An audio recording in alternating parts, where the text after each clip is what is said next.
नेपालको बौद्ध धर्म अन्तर्गत नेवार वज्रयानमा शाक्य वज्राचार्य बुद्धाचार्यहरूको संस्कृति संस्कार अनुसार उनीहरूको प्रत्येक कुलपुत्रहरू अनिवार्य रूपमा भिक्षु हुने संस्कार आजसम्म पनि संरक्षित छ।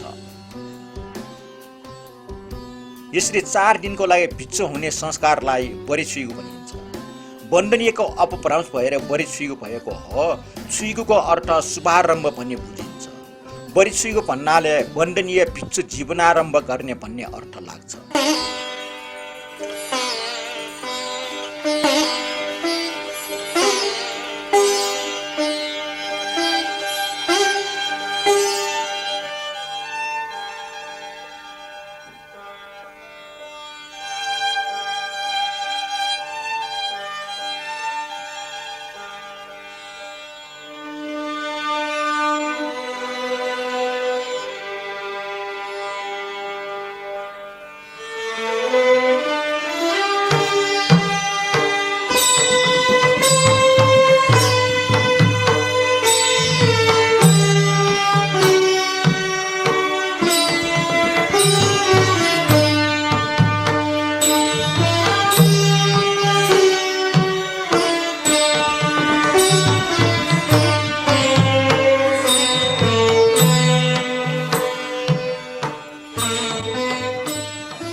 शाक्य वज्राचार्य बुद्धाचार्य पुत्रहरूको बर्छियु काम 2 वर्षको उमेरदेखि 60 वर्षभित्र सम्पन्न गर्नुपर्ने हुन्छ।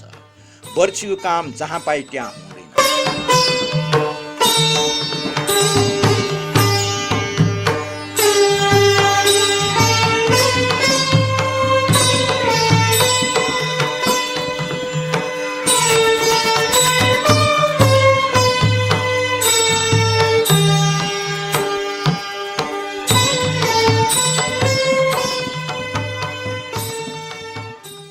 बरिछुइ गर्नको लागि केश काट्ने काम केटाको निनिपाजो अर्थात् फुपाजुको जिम्मामा हुन्छ। निनिपाजुद्वारा सुनको खोचा अर्थात् कपाल काट्ने छुरा अर्थात् उस्तराले केश काट्ने परम्परा छ।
वज्राचार्य गुरुबाट दीक्षित भइसकेपछि सिद्धार्थ राजकुमार जन्म हुँदा 60 पाइने हिँडेको प्रतीक स्वरूप भिच्चो हुने कुलपुत्रलाई सिङ्गो सानो सुपारी ल्वाङ दक्षिणा राखेको 60वटा पानको पातमा खराउ जुत्ता लगाएर हिँडाइन्छ।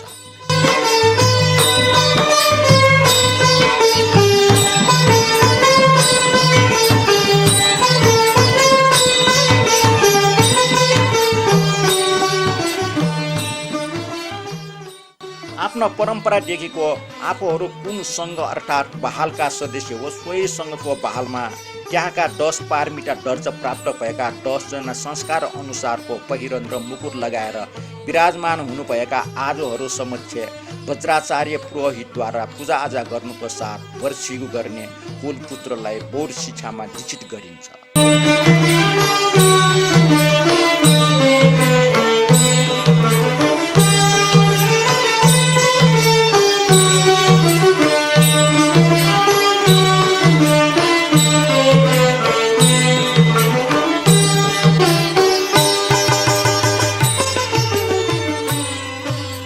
दायाँ हातले चुच्चोमा चैत्य अथवा बोधिसत्व बुद्धको मूर्ति भएको शिलाको र बायाँ हातले पिण्ड पात्र समाउन दिएर हिँडाइन्छ।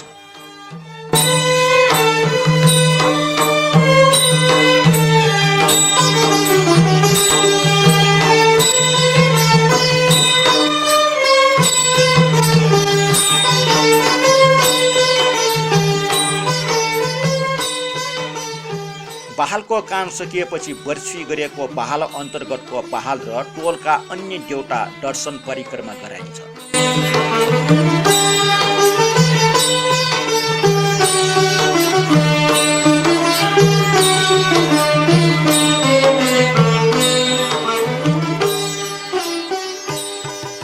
परिक्रमापछि घरको मूलद्वार अगाडि पिखालकोमा रातो माटोले लिपपोत गरी दायाँ बायाँ पूर्ण कलशका साथै सिम्टाको चिलाख बाली घरको महिला सदस्यहरूले भिक्षा दान गरी गृह प्रवेश गराइन्छ।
त्यसको 4 दिनपछि वर्षी गरेको कुलपुत्रले लगाएको चिबर विधि विधान अनुसार फुकाल्ने काम हुन्छ।